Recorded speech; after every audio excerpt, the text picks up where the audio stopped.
Hello guys, स्वागत है आपका सिटीजन जी चैनल पर। और आज आप देखने वाले हो 2026 में ही रिलीज हुई slasher thriller film psycho killer का ब्रेकडाउन, जिसके डायरेक्टर हैं गेविन पलोन, जिनकी ये डेब्यू मूवी है एज डायरेक्टर। वरना ये बहुत बड़े प्रोड्यूसर हैं। Zombieland movies, 8mm, Stir of Echoes, Panic Room जैसी कई मूवीज प्रोड्यूस कर चुके हैं। और इस मूवी के राइटर हैं एंड्रू केविन वॉकर। थ्रिलर्स का जब जब जिक्र होता है इनका नाम जरूर आता है, क्योंकि ये लिख चुके हैं 7, 8mm, स्लीपी हॉलो और द वुल्फमैन जैसी मूवीज। खास बात यह है कि इन्होंने बहुत ही कम मूवीज लिखी हैं, जिनमें से ये भी एक है। और ये 2007 से ही अटकी पड़ी थी, 20 साल बाद ये साकार हुई है। पूरी बात आपको बताऊंगा मूवी से जुड़े कुछ अनसुने फैक्ट्स के साथ। तो चलिए अब ज्यादा देर ना करते हुए जल्दी से ब्रेकडाउन स्टार्ट करते हैं।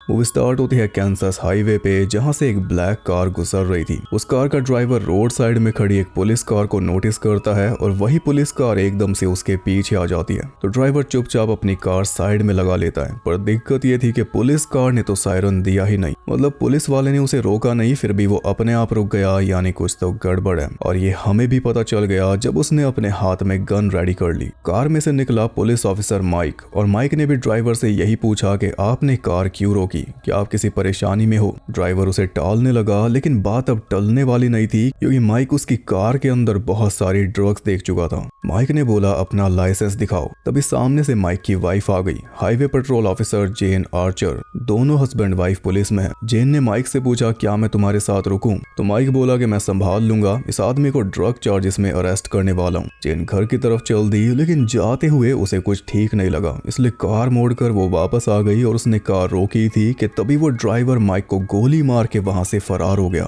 जेन ने उस पे पूरी गन खाली कर दी, लेकिन कोई फायदा नहीं हुआ। वो निकलने में कामयाब रहा और गोली माइक के गले में लगी थी, जिस वजह से मौके पर ही इतना खून बह गया कि वहीं पे माइक की मौत हो गई, जेन के सामने ही। शाम तक वो ड्राइवर एक मोटेल में जाके रुक गया और मोटेल में टीवी पे जो न्यूज चल रही थी उससे हमें पता चला कि वो ड्राइवर एक सीरियल किलर है, जो पिछले 5 दिनों से हाईवे पे ट्रैवल कर रहा है और अपने रास्ते में अब तक 15 लोगों की जानें ले चुका है। मीडिया ने उसे नाम दिया है द सैटेनिक स्लैशर, क्योंकि जब भी किसी की जान लेता है तो उसी के खून से उसके आसपास सैटेनिक सिंबल्स बना के चला जाता है। माइक के साथ भी ऐसा ही करता अगर जेन बीच में ना आती तो। पहचान छुपाने के लिए मास्क पहन के रखता है, और जैसा कि हमने देखा बहुत ज्यादा ड्रग्स भी लेता है। नॉर्मल तो कहीं से भी नहीं है, क्योंकि मोटेल में रूम लेके भी वो अलमारी के अंदर सोया, हाथ में शॉटगन पकड़ के और लाइट जला के।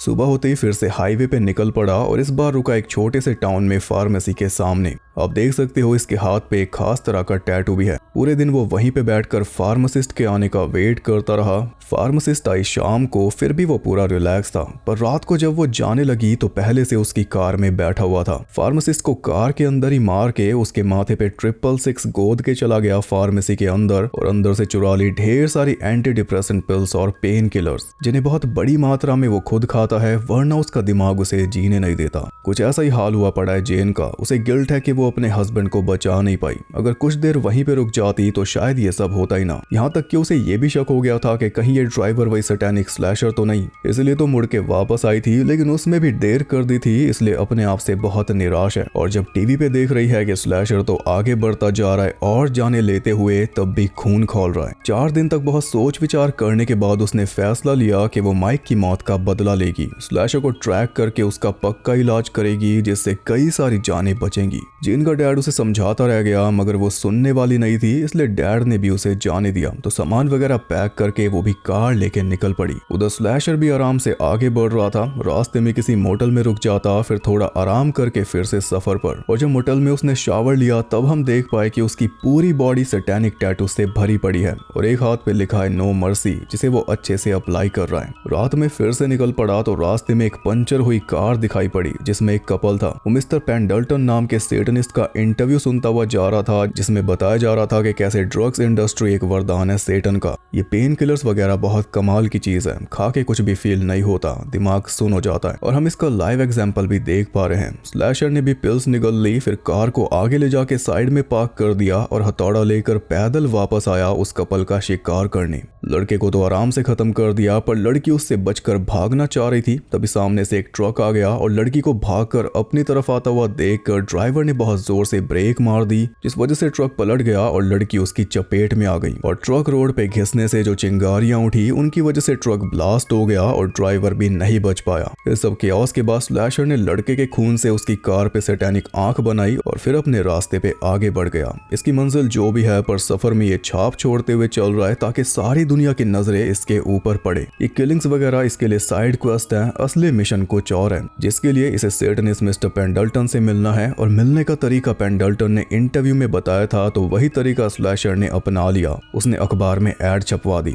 इधर जेन भी पूरे जोश के साथ आगे बढ़ रही थी और अपने हर एक कॉन्टैक्ट से रिक्वेस्ट कर रही थी कि कोई ना कोई जानकारी दे दो, लेकिन कहीं से कोई मदद नहीं मिल रही थी। बड़ी उम्मीद के साथ इलिनॉइस में वो FBI एजेंट जोलन के पास पहुंची जो कि स्लैशर वाले केस को इन्वेस्टिगेट कर रहा था। जेन ने उसे रिक्वेस्ट की कि मुझे भी 1-2 दिन अपने साथ रख लो, स्लैशर मेरे हस्बैंड को मार के भागा है, मेरी थोड़ी मदद हो जाएगी। लेकिन जोलन ने साफ मना कर दिया। वो बोला अपने घर जाओ। हाँ, लेकिन उसके साथ ही एजेंट बैकी को जेन के ऊपर दया आ गई। रात में जेन ने मोटल रूम में प्रेगनेंसी टेस्ट किया तो उसे पता चला कि वो प्रेग्नेंट है। इससे उसके बदले की इच्छा और प्रबल हो गई। अगली सुबह वो आगे बढ़ने की तैयारी कर रही थी तभी उसके पास एजेंट बैकी का फोन आ गया। बैकी ने उसे मिलने बुलाया स्लैशर के बारे में जरूरी जानकारी देने के लिए, जिससे जेन अपनी साइड पे अपना काम कर पाएगी। बैकी ने बताया कि सबसे पहली किलिंग 16 दिन पहले हुई थी डेथ वैली नाम की जगह पे। वहां पे स्लैशर ने एक शॉपकीपर को मारा था शॉप से सप्लाईज चुराने के लिए, जैसे मनी, क्रेडिट कार्ड नंबर्स, कपड़े, टूल्स, फूड और ये सब जमा करके वो आगे बढ़ा था। फिर आगे उसने ड्रग्स लूटी जिन्हें वो खुद यूज करता है और उसके बाद एक गन शॉप में से पिस्टल, शॉटगन, एमो के साथ साथ कई ग्रेनेड्स भी उठा लिए। इसके बाद लाइब्रेरी में डाका डाल के उसने 2 अल्फाबेट्स वाले एनसाइक्लोपीडिया चुराए, N और T,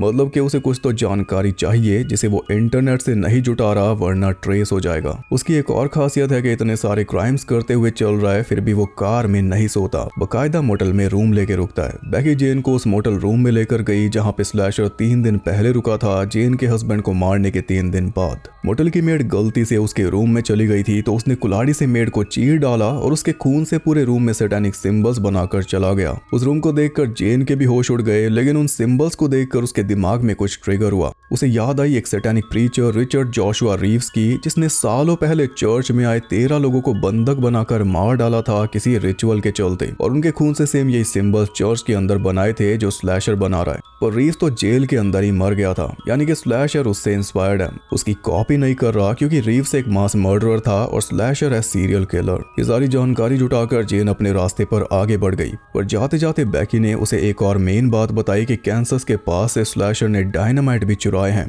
यानी वो कुछ बड़ा करना चाहता है। जेन को संभल के रहने की जरूरत है। जेन रेडियो पे एक प्रोग्राम सुनते हुए आगे बढ़ रही थी जिसपे एक कॉलर बता रही थी कि सैटेनिक स्लैशर के पीछे भी सरकार है। सरकार अपराधियों को सीक्रेट मिलिट्री प्रिजन्स में रखती है उन पे एक्सपेरिमेंट्स करने के लिए, तो ये उन्हीं में से एक अपराधी भाग निकला है। अब ये कुछ ज्यादा ही दूर की कॉन्स्पिरेसी थ्योरी हो गई, इसलिए जेन ने रेडियो चैनल चेंज कर दिया। इधर स्लैशर एक मोटल रूम में बैठा हुआ एक मेटल पाइप को शार्प कर रहा था और कैलेंडर में उसने डेट मार्क की हुई थी 28 मार्च। टीवी पे एक स्पेशल न्यूज चल रही थी सैटेनिक किलर्स के बारे में कि ये खून से दीवारों पे कुछ ना कुछ जरूर लिखते हैं। इसमें चार्ल्स मैनसन का जिक्र हो रहा है, लेकिन स्लैशर उस पे कोई खास ध्यान नहीं दे रहा। मगर जब 20 साल पहले की चर्च किलिंग्स की बात हुई तो स्लैशर एक सांस टीवी को देखने लगा, क्योंकि 20 साल पहले वो मैसेकर किया था टीनेजर रिचर्ड जोशुआ रीव्स ने। और आप देख सकते हो मीडिया में उसकी कोई साफ फोटो नहीं है क्योंकि फेस उसने छुपाए हुआ था हाथों से, जैसे कि स्लैशर भी छुपा के रखता है। अगली सुबह वो चर्च पहुंचा और वहां के प्रीस्ट की गर्दन में वही शार्प मेटल पाइप घुसा के उसका खून पी गया।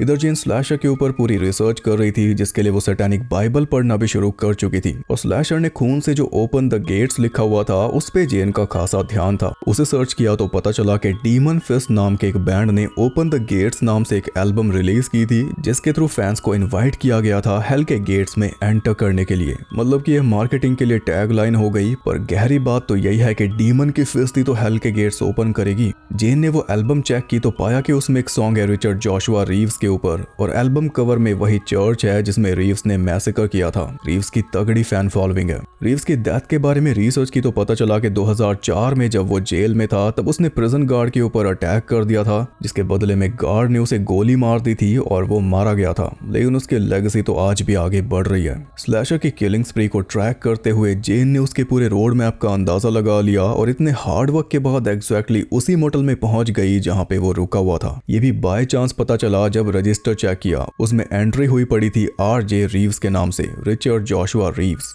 जेन ने पुलिस के आने का वेट ही नहीं किया, सीधा उसके रूम में पहुंच गई। पर जैसा कि हम जानते हैं स्लैशर रूम का यूज नहीं करता, सिर्फ अलमारी का करता है। तो अलमारी में से प्रकट होकर उसने जेन के ऊपर हमला बोल दिया। दोनों के बीच अच्छी खासी फाइट हुई जिसमें जेन ने स्लैशर को मजा चखा दिया था, पर आखिर में फिजिकल स्ट्रेंथ भारी पड़ गई। स्लैशर ने जेन को उठा के विंडो से बाहर फेंक दिया, फिर अपना सामान उठा के पीछे के रास्ते से चुपचाप चलता बना। जेन ने ऑलमोस्ट अपना काम पूरा कर ही दिया था, बस थोड़ा सब्र रखती तो हो जाता।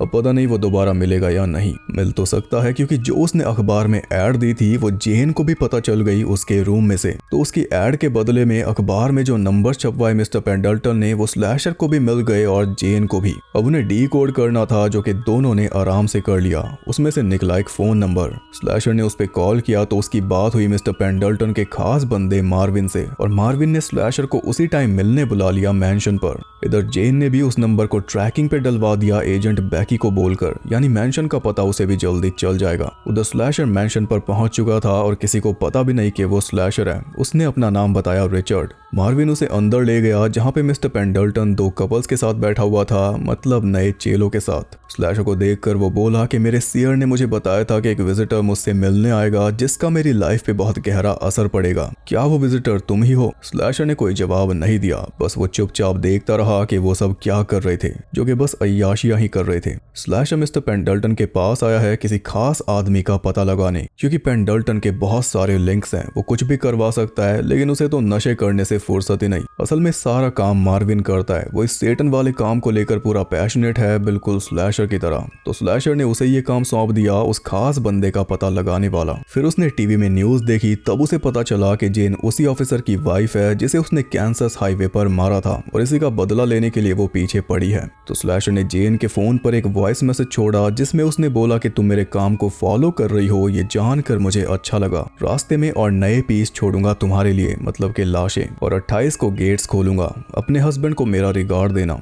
क्लियरली जेन की वजह से स्लैशर बहुत गुस्से में है और उसे पहले से ही तड़ी दे रहा है कि तू रोक सकती हो तो रोक ले, 28 को कुछ बड़ा करूंगा। खैर बहुत ही कम टाइम में मार्विन ने उस आदमी का पता लगा लिया जिसका नाम है लियोनार्ड विल्किस। पता मिलते स्लैशर चल दिया अपनी कार में से कुल्हाड़ी और एक गैस कैन लेने। तब मार्विन को पता चला कि ये तो स्लैशर है और अब ये हम सबको भी मारेगा। तो स्लैशर ने उसे बोला कि तेरे दोस्त आज ही हेल में जा रहे हैं पर तू नहीं, यानी स्लैशर उसे नहीं मारेगा क्योंकि वो एक सच्चा बिलीवर है। मगर पेंडल्टन सेटन के नाम पे सिर्फ अय्याशी कर रहा है। नए नए लोग उसे चाहिए अपनी भूख मिटाने के लिए। अब भी अंदर नशे में सामूहिक रोमांस चल रहा है जिसमें स्लैशर ने जाके खलल डाल दी। एक एक करके उसने सबको काट डाला। यानी पेंडल्टन के सीयर ने सही बताया था, एक विजिटर आएगा जो उसकी लाइफ पे गहरा घाव छोड़ेगा। छोड़ दिया उसके सर पे। फिर मैंशन में आग लगा के वो जा ही रहा था कि तभी नोटिस करता है कि जेन बाहर स्नाइपर लेके तैयार बैठी है। स्नाइपर के स्कोप से होते हुए फ्लेयर चमक रही थी विंडो में, बस उससे ही नोटिस कर लिया। जेन कार लेकर उसे रोकने आई, लेकिन वो उल्टा जेन की ही कार को रोड से उतार कर वहां से निकल गया। जेन के हाथ से एक और मौका गया। पिछली बार पुलिस वाले उसके ऊपर गुस्सा कर रहे थे कि तूने हमारा वेट क्यों नहीं किया, और इस बार वो पुलिस वालों के ऊपर चिल्ला रही है कि तुम लोग आए क्यों नहीं।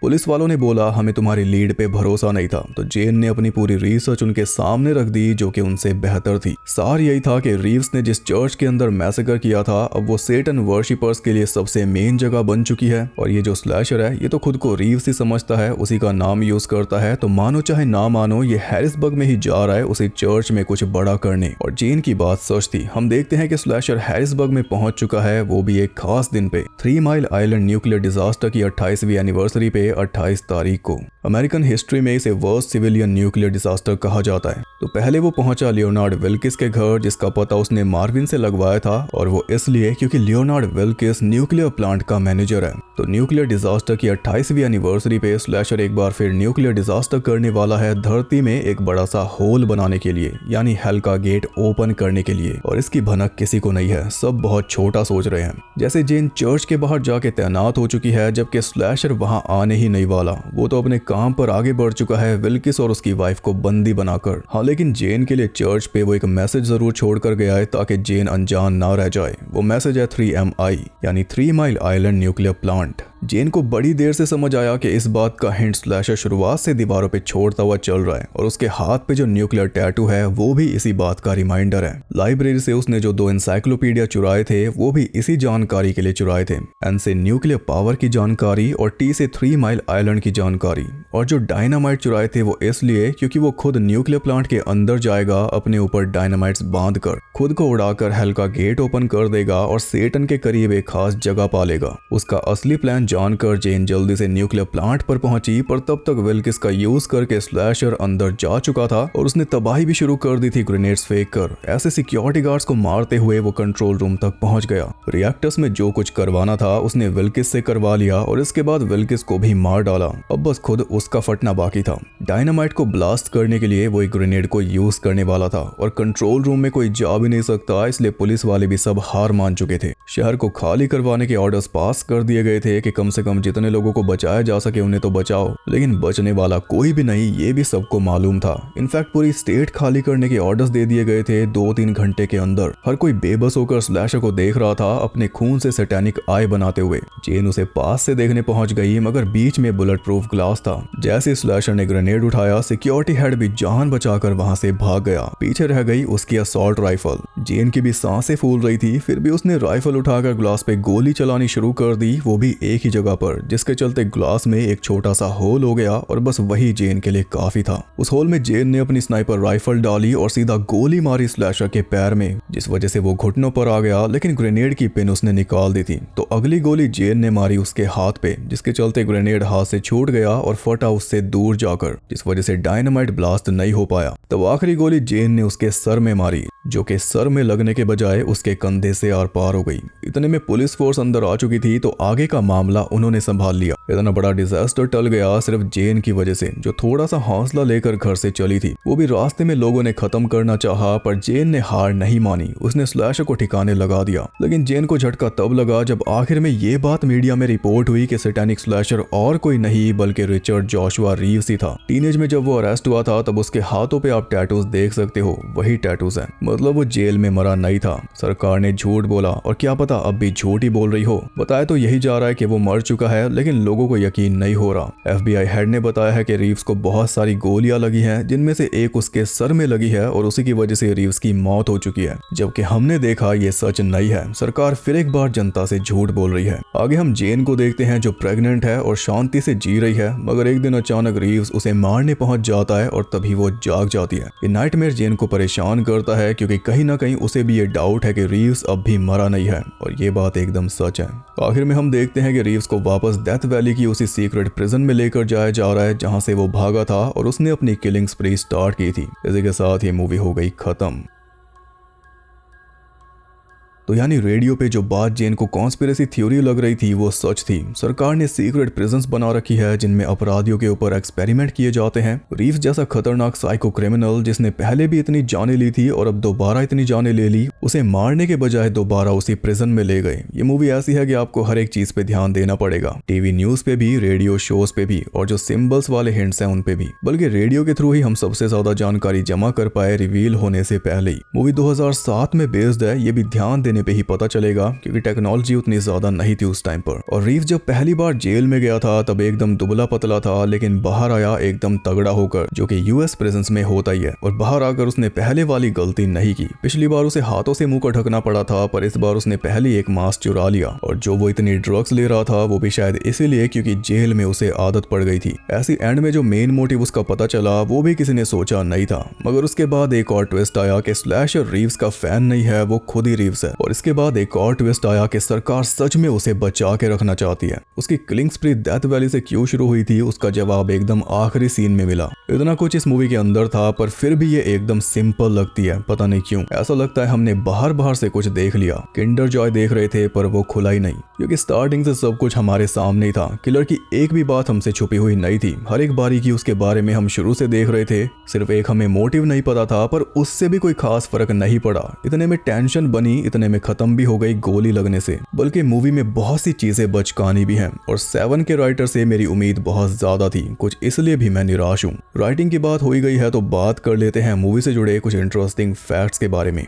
$10 मिलियन के बजट में इसने कमाए 2.56 मिलियन। ये मूवी किसी ने देखी नहीं। एक तो इसकी मार्केटिंग ज्यादा नहीं हुई है और उसमें भी जो हुई वो एकदम ऐसी थी कि दिमाग इसे झेल ही नहीं पाएगा। पता नहीं क्या ही डार्कनेस भरी होगी इसमें, जबकि ये मूवी आंखों पे भी बहुत इजी है, दिमाग तो दूर की बात। एंड्रू केविन वॉकर ने ओरिजिनल स्क्रिप्ट लिखी थी 2007 में। यही वजह है कि भले ये मूवी 2026 में रिलीज हुई है, फिर भी 2007 में ही बेस्ड है। अगर टाइमलाइन चेंज करते तो पूरी मूवी ही चेंज करनी पड़ जाती, क्योंकि एडवांसमेंट बहुत ज्यादा हो चुकी है। जो कुछ मूवी में दिखाया वो आज के टाइम पे कर पाना बहुत मुश्किल है। किलर जितने मजे में घूम रहा था, कोई ना कोई उसकी वीडियो रिकॉर्ड करके नेट पे डाल देता, खोल ले गेट। यार 2007 में ये स्क्रिप्ट अपीयर हुई थी ऑनलाइन। 2009 में पता चला कि फ्रेड डस्ट इसे डायरेक्ट करने वाले हैं। अगस्त में शूटिंग स्टार्ट होने वाली थी। जून में ये बात खुद फ्रेड ने कंफर्म की थी, लेकिन ऐसा कुछ हुआ ही नहीं। और तब भी इस मूवी का नाम साइको किलर ही था। फिर अगले साल नवंबर 2010 में ये न्यूज आई कि गेविन पलोन इसे डायरेक्ट करेंगे और प्रोड्यूस कर रहे हैं इलाई रॉथ के साथ एरिक न्यूमैन। उस टाइम पे इसका बजट था 13 से 17 मिलियन डॉलर्स, जो कि स्टूडियो कैनाल फाइनेंस कर रहा था पूरा। 2011 में शूटिंग स्टार्ट होनी थी, लेकिन नहीं हुई। फिर 4 साल बाद 2015 में खबर आई कि अब एक दूसरी कंपनी से फाइनेंस करेगी, लेकिन वो भी नहीं हुआ। फिर सीधा 8 साल बाद 2023 में न्यूज आई कि फाइनली ये मूवी आगे बढ़ रही है कई सारे प्रोड्यूसर्स के साथ। डायरेक्टर वही हैं जो 2010 में थे,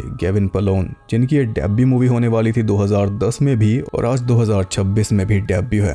यह है इस मूवी का सालों का स्ट्रगल। इस बीच इतनी सारी साइको थ्रिलर्स आ चुकी हैं, स्लैशर्स ऐसी इवॉल्व हो चुकी हैं कि ये मूवी अब खास रही ही नहीं। जॉर्जिना कैम्बल ने इसमें अच्छा काम किया है। और आपको बता दूं, इसी साल फेब में जॉर्जिना की 2 हॉरर मूवीज रिलीज हुई हैं, एक ये और एक कोल्ड स्टोरेज। कोल्ड स्टोरेज के प्रोड्यूसर है गेविन पलोन, जो इसके डायरेक्टर हैं। कोल्ड स्टोरेज की वजह से जॉर्जिना को इस मूवी में कास्ट किया गया, क्योंकि वो बन रही थी 2022 से। जॉर्जिना की दोनों मूवी सेम टाइम पे थिएटर्स में चल रही थी। 2022 में बारबेरियन से इनका नाम हुआ था, फिर हमने इन्हें द वॉचर्स में देखा था और आगे भी हॉरर में इनका फ्यूचर ब्राइट है। जॉर्जिना ने इसमें हाईवे पेट्रोल ऑफिसर का रोल किया है और रियल लाइफ में उनके डैड एक पुलिस ऑफिसर है। तो ये इस मूवी से जुड़े कुछ अनसुने फैक्ट्स। आई होप आपको पसंद आए तो वीडियो लाइक कर देना और मूवी कैसी लगी वो आप कमेंट करके बता सकते हो। ट्राई कर रहा हूँ कि लेटेस्ट मूवीज के ब्रेकडाउन्स डिले ना हो, आगे भी बहुत लंबा लाइनअप है, तो बस बने रहना। अपडेट चाहिए तो इंस्टा पे आ जाओ और जो मूवीज का वेट कर रहे हो उनके ब्रेकडाउन्स भी आएंगे। पर फिलहाल जो मूवीज रिलीज हो रही हैं उन्हें मैं डिले नहीं कर रहा हूँ। आई होप आप समझोगे।